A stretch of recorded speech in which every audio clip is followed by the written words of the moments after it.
আনা আহমদ ইবনে হাম্বল মুহাদ্দিসুদ দাহর, আমি নিজেই আহমদ ইবনে হাম্বল। যুবক চোখের পানি ছেড়ে দেয়, আহমদ ইবনে হাম্বল চোখের পানি ছেড়ে দেয়।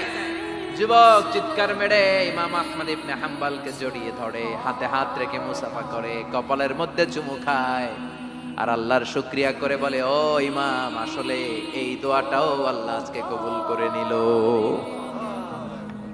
বিশ্বাস হয় সবসময় ইস্তেগফার করলে আপনার দোয়াগুলোর এইভাবে কবুল করে নিবে কে? এই পাঁচটা জিনিস পাবেন সবসময় যদি ইস্তেগফারের সাথে লেগে থাকেন। রাজি আছেন তো? এজন্য বিশ্বনবী সব সময় নামাজে সালাম ফিরানোর পরে পড়তেন আস্তাগফিরুল্লাহ। কি পড়তেন? 3 বার পড়তেন আস্তাগফিরুল্লাহ, আস্তাগফিরুল্লাহ, আস্তাগফিরুল্লাহ। পড়তে রাজি আছেন?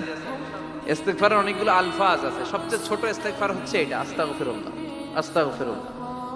আরো আছে আস্তাগফিরুল্লাহ আল্লাযী লা ইলাহা ইল্লা হুয়াল হাইয়ুল কাইয়্যুম ওয়া আতুবু ইলাইহি। বিশ্বনবী বলেন এই ইস্তেগফারটা যদি কেউ পড়ে, আত-তাওয়াল্লি মিন ইয়াউমিজ যাহাফ, যুদ্ধের ময়দান থেকে পালিয়ে আসা কবিরা গুনাহ। কি গুনাহ?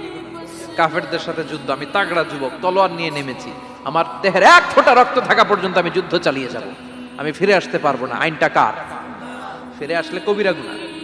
বিশ্বনবী বলেন যুদ্ধের ময়দান থেকে ফিরে এসেছে এরকম কবিরা গুনাহ অবলম্বনকারীও যদি আস্তাগফিরুল্লাহ আল্লাযী লা ইলাহা ইল্লা হুয়াল হাইয়ুল কাইয়্যুম ওয়া আতুবু ইলাইহি পড়ে, ওই কবিরা গুনাহকারীকেও ক্ষমা করে দিবে কে? পড়তে রাজি আছেন তো?